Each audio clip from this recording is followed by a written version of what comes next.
Hi guys, so this week in science, or actually from now until we complete this year, we're going to be talking about the human body and different parts of our human body that help us stay alive. And as in the slideshow it says, we're going to talk about the next mammal, and that's us, humans. So there's a couple parts of your body that are important to know about and how they work and what they do for us.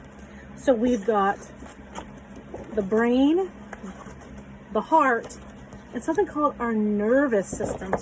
Our nervous system, okay? So it's kind of like I'm just going to read you a story, show you the pictures, and yeah, so that's what I'm going to do. So the first thing I'm going to talk about is our brain. I wonder what you could tell me about your brain. Do you know where your brain is? I hope so. It's right in here, right? And our brain is like the engine of a car. Our brain is everything.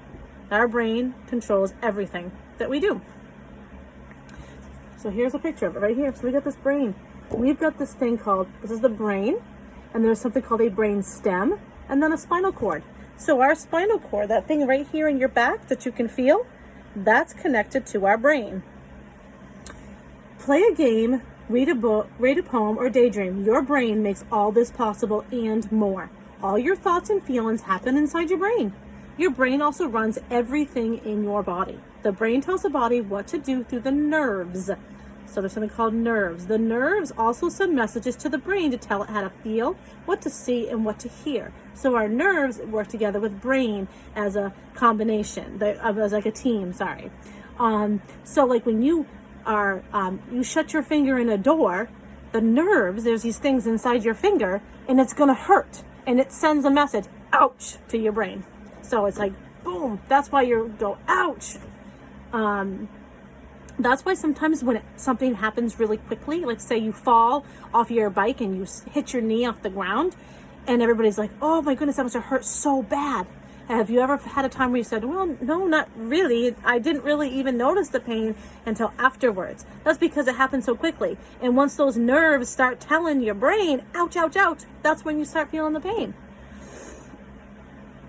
How do messages get from the brain to the nerves and back again? And it's through our spinal cord. Well, the thing I was telling you about, you can feel the little bumps at the top of your neck. Since your brain is a very important part of your body, it needs to be protected. What bone protects the brain? The skull. So if you go like this, you can feel very gently on your head, there's a skull, and that's a piece of bone. That's like a big giant bone. And then inside of your skull is your brain, right? And the skull protects your brain. So if people do fall and hit their head, and even if they hurt their skull, it's still better than the brain, and it protects the brain. It's very, very important that we protect our head. Right? Even though we got the skull, we got to protect our brain, because if we hit our skull too hard, then our brain will get damaged, and it's not good. That's why when you ride your bike or do anything where you could fall and hit your head, you wear a helmet. And it's very, very important that you do that. Not just as a kid, but your whole life. It's important to wear helmets and protect your head, right? It's very, very important. Okay, so we might as well go on to the next thing called our nervous system. Okay, so some of this stuff might be a little hard to understand, but that's why we're only going to talk about the parts of it that's most important for you guys to know right now at your age, okay? So we've got our brain, our spinal cord, and our nerves. Our nervous systems are through our whole body. That's how what makes us feel pain. That's what makes us, our brain and our body talk to each other, right? Because it's important that our body tells our brain if there's pain, right? Because then we can get help. We can say, oh my goodness, my leg is hurt for like a whole week. And it's important to let somebody know. So your nervous system, your brain, your spinal cord, and nerves are part of your nervous system. This system sends messages all through your body. It tells you how to move, how to react. It also tells you how to feel. Do you know where your spinal cord is? And that spinal cord is all the way down your back. It's kind of like the bumpy thing down the middle of your back. It acts as a main highway to your brain. When you want to move a body part like an arm, your brain sends a message down your spinal cord. What do the nerves do when they get the message? They tell your muscles in your arms to move. So they communicate with each other. So I want to move my arm. So my spinal cord and my brain are talking right now.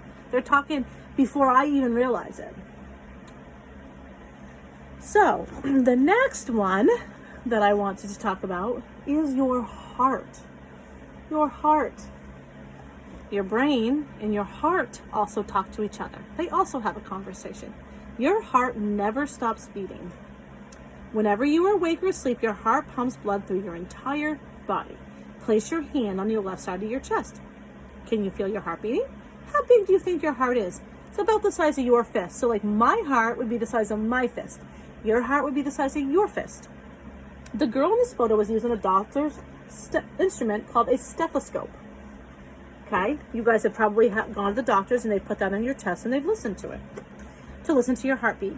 The next time you go to the doctor, ask him or her to let you listen to your heart. What happens to your heart when you exercise or move faster?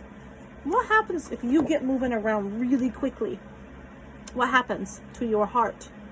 It beats really fast. And sometimes it's good for our hearts to beat fast because it gives us, it's good for the heart to work.